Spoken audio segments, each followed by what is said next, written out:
Hi there guys, this is Omar from Aim for the Eye, and I'm just going to do a quick post-Microsoft E3 podcast.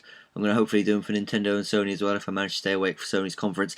Just been live tweeting the whole way through, so I'm just going to go back over and elaborate on some of them. First of all, they announced Metal Gear Solid, which looked unbelievably amazing, set in the Wild West, open world, which is a step away from what they've been doing before, and it just looked absolutely amazing. It really was. Metal Gear Solid: The Phantom Pain, I believe it was called, and they had time feels more realistic. I don't know if that means that days will be 24 hours long, or if it just feel more realistic than say Red Dead Redemption, which obviously was quite fast paced.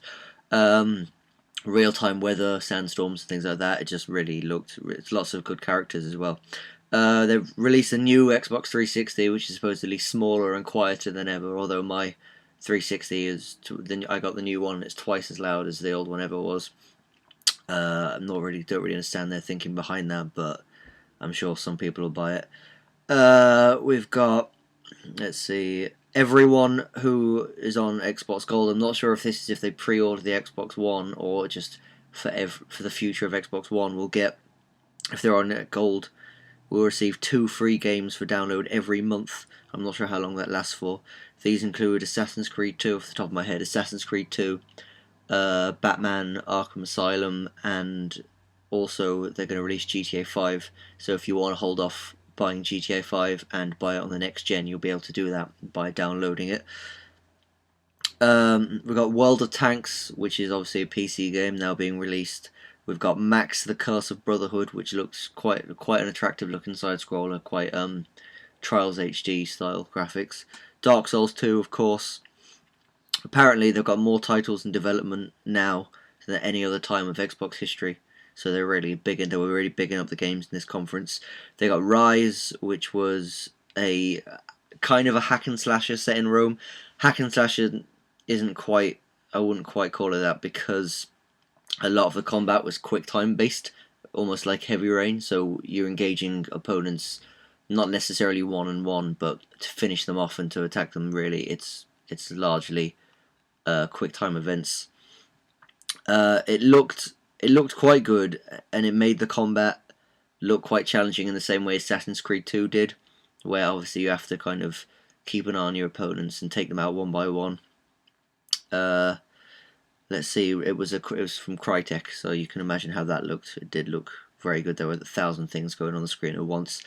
Rare, their announcement was a new Killer Instinct game for the Xbox One, which I'm a bit disappointed at, because I'm a huge fan of obviously Banjo and Kazooie, Conker's Bad Fur Day, and all the games like that on Nintendo 64.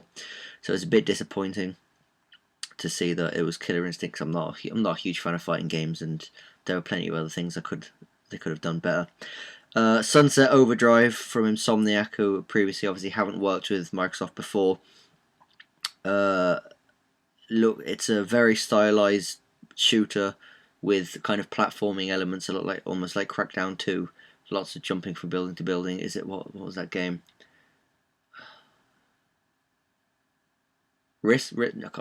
Something. You know that one where you jump about a lot and it's a first person shooter. It looked a lot like that. Very strange graphics, not quite cel shaded, but along those kind of lines, very cartoony. I wasn't sure I liked the look of that one, but it was one of the few games where they didn't show any gameplay. A lot of the other titles had either in-engine demos or actual gameplays, which was nice to see. Forza 5, again looking beautiful. What the new innovation is this year is they've released, I can't remember what it was called now, a Drivatar, that was it.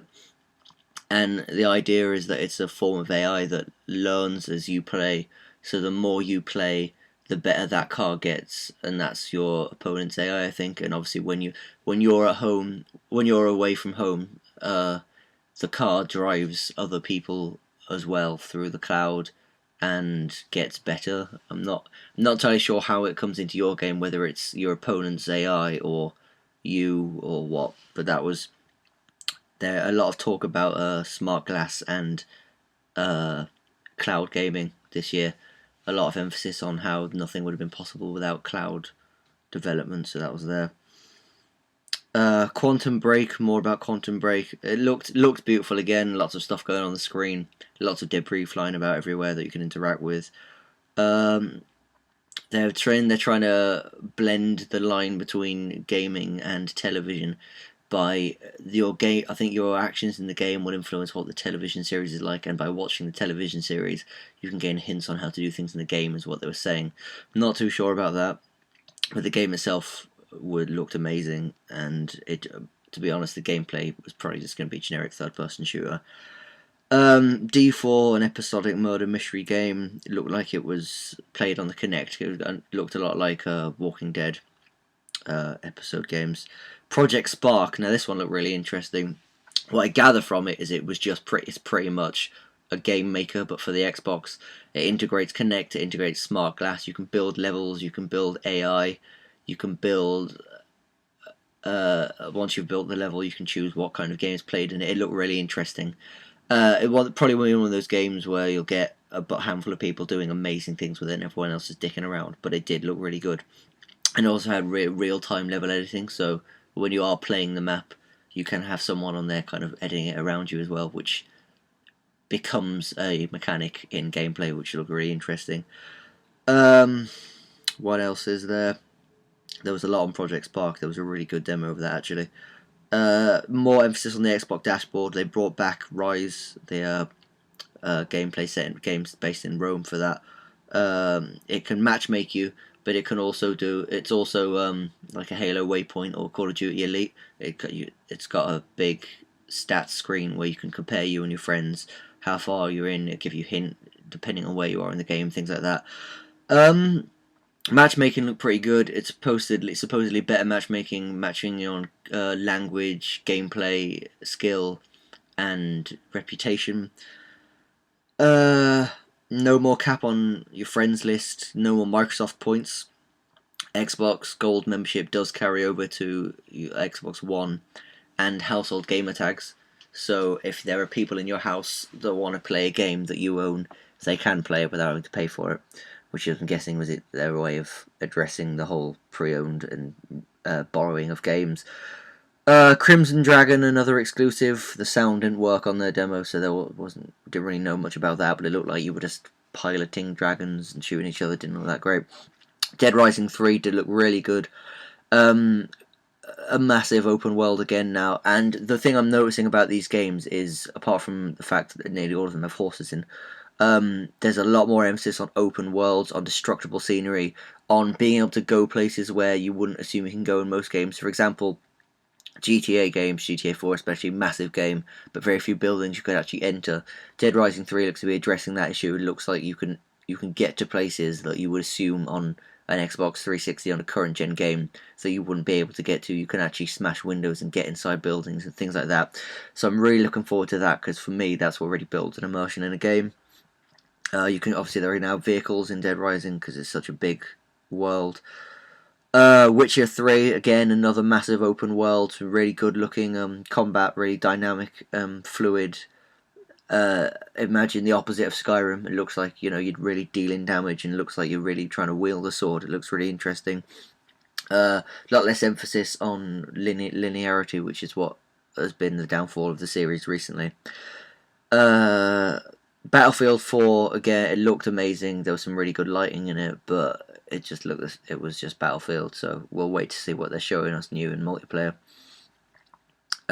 Below, it's not quite a side-scroller. It kind of looks a bit like Bastion. It didn't really show much. It showed a bit of gameplay, but it looked quite interesting. It looked like a downloadable game rather than a retail game, but it quite interesting. Black Tusk Studios releasing a AAA title that they haven't been able to confirm. Microsoft is saying they're funding 5 new developers to give them quality blockbuster AAA titles. So it looks like they're moving slightly more for the next generation. They're hoping to get a new series of Halo games and Call of Duty games rather than Halo and Call of Duty. Having said that, we've got Call of Duty Ghosts, and there was a teaser for a new Halo game with Master Chief in it.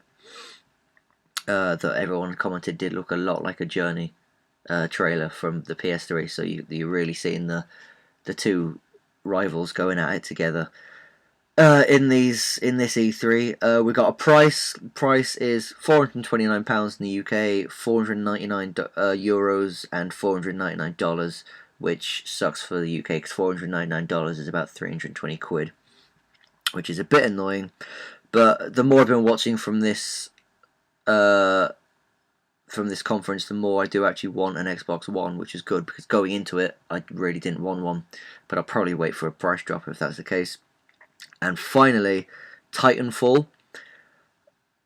It's a first-person shooter. Looks like Halo mixed with Killzone mixed with Call of Duty, but it looks really, really fun, really, really frantic. You've got everyone's got a jetpack kind of boost thing, running across walls. You can call down mechs that aren't these big cumbersome things. Everyone on the battlefield can end up with one, and they've got lots of different weapons on them. It looks really fluid. You can jump around in them. It looks like a lot of fun combat in that, but also obviously out of a mech as well. The combat still looks really fun, fast, very fluid, and I'm looking forward to seeing that. I think it's going to be the new Halo or Call of Duty in the sense that everyone will love it, and then they'll make 50 sequels, and everyone will get sick of it and be really annoyed. But for the beginning, it does look like a great release title that will really bring in the multiplayer crowd, I think. That's about it for Microsoft. Hopefully I'll do another video for Sony if I'm awake. If not, I'll find some recaps and try and post something, and then tomorrow for Nintendo for their not conference but whatever it is they're doing. See you later, guys.